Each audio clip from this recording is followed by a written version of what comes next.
Hello and welcome back to SideQuest Stories. It's time for another update video. We've got another poll. So I've recently come to the end of Alan Wake 2's final draft mode. For those of you who've been following along, there will be DLC coming out for that game, but it's not out just yet. So we'll be fitting that into the schedule at some point when that comes out. In the meanwhile, however, we'll be moving on to other games. So the winner of the previous poll was Final Fantasy VII Remake, and I'm really looking forward to getting stuck in with that, because that's a game I've had on the horizon for some time to play. So that'll be played on the PC version. I may play it with a controller, I'm not sure. I'll see what the controls are like with keyboard and mouse and see how we go. But that means it's also time for another poll. So when we finish Final Fantasy VII Remake, then we'll be moving on to one of the following 4 games. There'll be a poll that's now open over on the community tab on YouTube for you to vote on. Please do go vote. The games are The Last of Us Remastered, a game I've heard an awful lot about. All I know is it has something to do with, like, post-apocalypse, and there's a TV series of it. All I know. Next up we have Persona 4 Golden.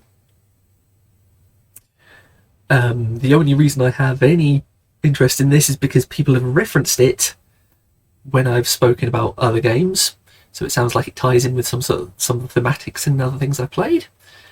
Know nothing about the genre or anything really. Then we've got Nier Automata.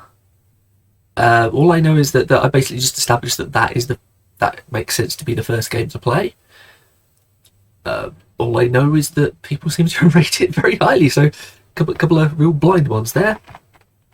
And finally, we have Shadow of the Colossus, the PS4 remaster version. I know there's big colossuses in it. I know nothing about the story or the gameplay or anything. So honestly, whatever you go for, I'm going to be surprised. They all seem very high profile games that people have said a lot about. The only thing I would say is that I've had a look at the time to play for these games, and there is quite a difference. Like, for instance, Shadow of the Colossus, to finish the story plus some extras, 9.5 hours. Persona 4 Golden, to finish the story plus a few extras, 84 hours. So I don't mind playing a long game, but just do please bear that in mind, that Shadow of the Colossus is at 9.5 hours. The Last of Us is 17.5 hours. Nier Automata is 37.5 hours. And Persona 4 Golden is 84 hours. So do please bear that in mind, that if you vote for Persona 4 Golden, you will be getting quite a lot of Persona 4 Golden. If you vote for Shadow of the Colossus, you will be getting a small amount of it, followed by a different game. Anyway, I will see you in the next episode, which will probably be The Wind Waker. And then I'm going to start up Final Fantasy VII Remake as soon as possible. So that could well be the next couple of days. I'll see you in the next video. Cheerio. And I just hit myself in the face.